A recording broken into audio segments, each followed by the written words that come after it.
Lex Luger and Arn Anderson with Harley Race against Terence Taylor and the Z-Man. Yes, Harley Race once again dressed like Al Murray, pub landlord. It really is.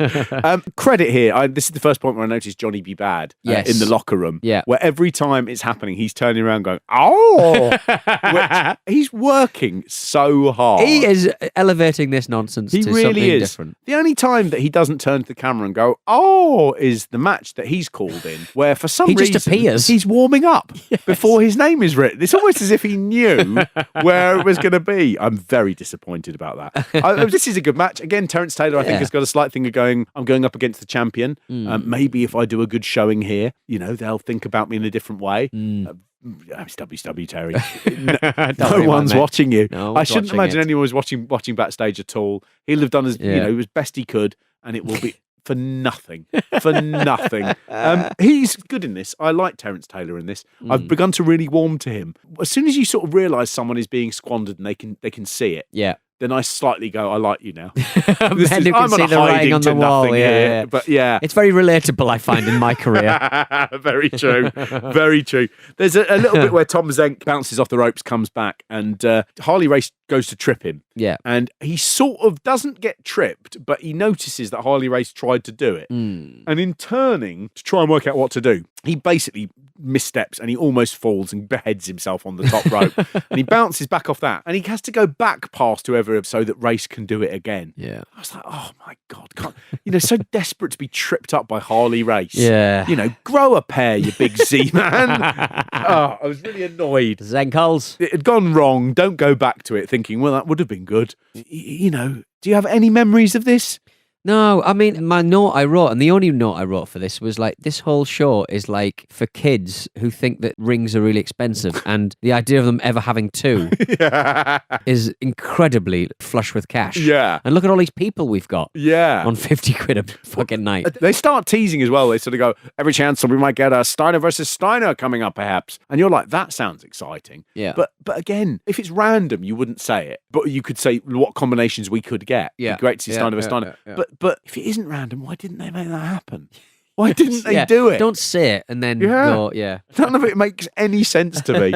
Jesus Christ. So then we get the Ricky Steamboat and Todd Champion against Cactus Jack and Buddy Lee Parker. This is the match where it all falls down, where they overplay their hand, as proved in the earlier works of this series. Ricky Steamboat's a good wrestler. Who is Todd Champion? Have I seen him before? I can't remember. He was part of the WCW Special Forces, Oh, okay. What are they called, I don't remember. They're Special called Forces? They're Patriots. Oh, they were the Patriots. Sorry, right, okay. I see, yes, I see. Not a military man, dresses like one. No. They don't give him any specific military history. No. But I don't think that matters. I think he's still pretending that he served for the nation. So I don't think he did. Yeah. I don't think he did. I know he didn't. I know he didn't. He's a liar. They bring out Cactus Jack. Cactus Jack is really interesting because even here, when he signed to WCW, he still feels very much like an indie wrestler. Yeah. He doesn't feel like someone that you had sat down with and negotiated a contract with. Right. This is all prior, obviously the years before that we know Mick Foley, where Mick Foley writes a book and is really intelligent. And interesting, charismatic. And instead, if you'd have said 8 years' time, who are people going to remember? Who's going to be the biggest star here? Who's going to be the world champion of the WWF? And you'd go, Luger. And you'd go, no, never made it. Sting, no, never made it. PN News? No, never made it. He's tall, he could have trimmed down. You wouldn't be at Cactus Jack until after Mike Graham. Yeah. That would be the reality of it. If someone said to you, who do you think on here will go on in 9 years' time to be eating a corpse? You'd be like, eating Cactus Jack. Eating a corpse of a cat. Yeah, Cactus Jack. Eating squirrels. Yeah, Cactus squirrels. Cactus Jack. Who do you think here will have, maybe on more than one occasion, taken out a woman's eyes and replaced them with stones to try and freak out the people who discover her body? Oh, Cactus Jack. Cactus Jack. Yeah. Who do you think here will be a beloved best-selling, well, it's not going to be Cactus Jack. Z-Man. No, is it Z-Man? Yeah. Oh, absolutely mental. Foley here, doing his Foley thing. Yeah, at no point do you go, you don't get megastar off him. It's just amazing. Again, it's all through the prism of knowing who he became, but I just like the fact that when he had Steamboat in a headlock and he's just screaming. I love him really. I love a shrill scream. I love it.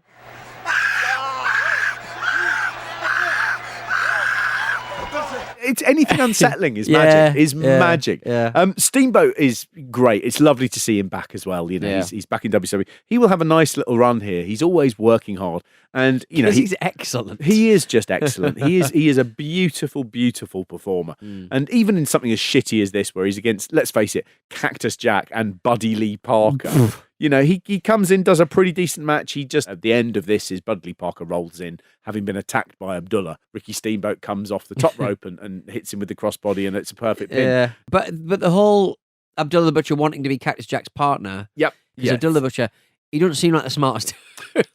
He doesn't seem like the sort of person who's going to go out of his way to go and come up with my own angle. Yeah. He will go, where is my money?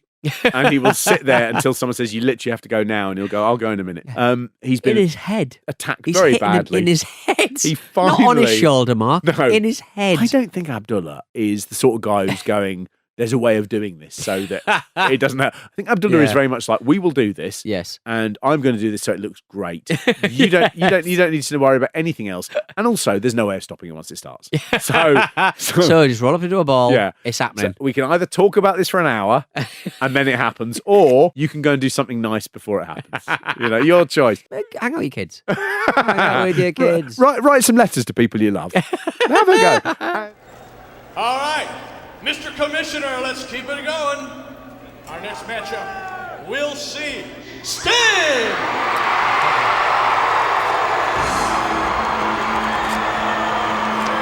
His tag team partner, get a load of this, Abdullah the Butcher! But in fairness, when Abdullah comes out here, he is the first thing on this show that is exciting. And so he comes out, he's Sting's partner, and the best thing he does is he does a great little bit where he comes out and pretends to be really pleased. Yes. So he comes out waving and smiling. Hello. And the second he gets near enough to Sting, he begins attacking him with his stick. It's fucking brilliant. And the crowd are like really... two things here. I mean, one is that, Abdullah has always been very frightening and does seem like of everyone here, the one wrestler who is actually the real gimmick that he portrays is the real person. Yeah. But Sting, you forget how massively Sting was over. And so the combination of those two, the genuinely frightening one and the genuinely popular one coming together, they're just like, this is fucking thrilling. Well, we know both of these entities, and they're the original odd couple. I can't believe they're together. Yeah. And look at them not getting along. Yeah. At least no fucking arm locks in this one because Abdullah has got his little stick. Flying Brian then runs down the ramp to try and stop Abdullah attacking Sting, even though he's on the rival team. And when Brian Pillman gets the stick, he has learnt one thing. And he is like, if I get the stick and hit Abdullah, I might as well hit him as hard as I can, because if he gets it back, he's going to hurt me so badly. And Brian Pillman wails into Abdullah, not even going, I'll hit him on the back. At one point, I think the first strike is just to his face. Yeah. It's like smash. He hits it so hard, there's not a jiggle of his body fat. It's kind of like a ripple moment. It's like, oh.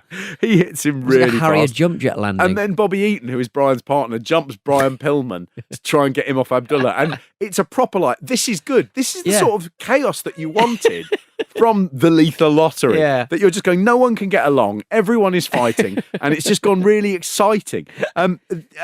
Abdullah, fair play to him. He's done his bit. And he is immediately gassed. And so he's over on the other side of the ring for the rest of it, just leaning on the ring, pretending he's watching. Let me just stop now. He's got a thing where he's sort of got his nose on his hand. And if you didn't know better, you'd go, he's really watching intently, waiting for his moment. Yeah. He is not. He's brute. Absolutely lazy boy. Abdullah is slammed then by Brian Pillman, but you won't have seen it because the camera misses it entirely. You have to go on the word of the commentators that it actually happened. Well, Pillman and Abdullah. Pillman trying to slam the Butcher. Pillman did it. Flying Brian with a body slam on Abdullah the Butcher. The best fighting in all of this was actually the ring security. That was the best bit, I thought. There's also a bit about, you can see how what this means to the wrestlers. The wrestlers are just like, I will do what you want. But there's a bit where Bobby Eaton tags Abdullah by mistake, and Abdullah just comes in, and the referee's like, no, you don't come in. You don't go That's the other team. And he sort of goes, okay, he just silently gets back out again. And I was a bit like, don't ruin your gimmick. You just need to come in. Don't worry about, the referee going, no, you got it wrong. And just go, well, fucking do I care? Yeah, I got tagged. What don't you understand about the nickname, the Madman from Sudan? you think, sorry, Madman from Sudan, you think that I listen to advice about when and where I go? I'm the madman from Sudan. I'm fucking mad. mad, mate. Bonkers, me. But, oh, my God. Sting then does a tombstone pile driver, a move which Bobby Eaton has either never heard of and doesn't know what he's doing, or goes, I am not taking that. Yeah. But either way, Sting decides he is taking it. And Bobby Eaton, he gets dumped down, and it is just like, oh, my God. This is slightly why those moves are so dangerous, is because... If one partner isn't into it. Yeah. And Sting is just like, you're not making a fool of me. But Jesus Christ, he doesn't want to take it. Cactus Jack comes in, he clonks Abdullah by mistake. Sting crossbodies Bobby Eaton, pins it. It's just all fun, this match. Yeah. I really, really enjoyed it. It's the first one that actually seemed like a proper match that if you put on, people would go, that's a stupid match. But afterwards, they go, it was all right. You know, there was an old man in the audience who I kept seeing throughout this as well, which I really, really did like. Every time the camera would come near him, he was already staring, and he would just stare at it blankly, stare back right through the TV. And it is worth spotting him throughout the whole thing. He makes about sort of 6 or 7 appearances. You just continually see him just staring, like sort of, you know, help me. I know you're from the future. Help me. Really delighted by that. Get out. I tell you, maybe next year at Battle Bowl they ought to have some sort of mental tests and not let psychotic people into Battle Bowl.